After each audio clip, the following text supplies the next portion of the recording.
An Indian army man was killed during a clash in the Udhampur district.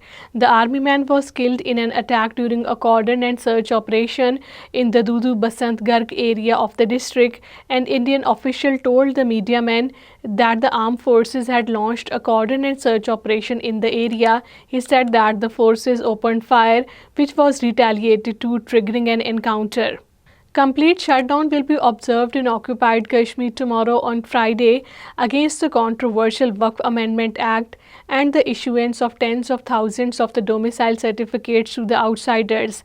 APHC spokesman Advocate Abdul Rashid Minhas, in a statement issued in Srinagar, reiterated the call for the strike and the Dargah and the Jamia Masjid Chalo call tomorrow, April 25th. In the garb of the Pahalgam drama, the Indian forces have launched a massive crackdown operation across occupied Kashmir, marked by over 1,500 arrests of the innocent Kashmiris due to the ongoing house raids.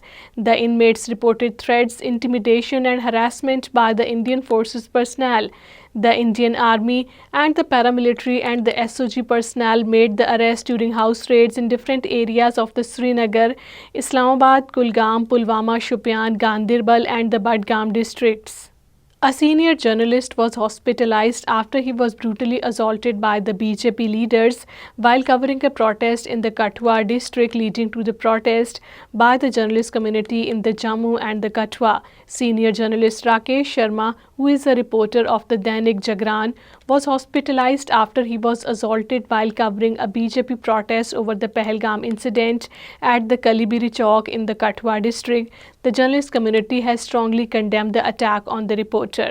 All parties, Hurriyat Conference and other Hurriyat organizations have expressed serious concern over the attacks and the threats to the Kashmiri students and the business community in India after the Pahalgam incident.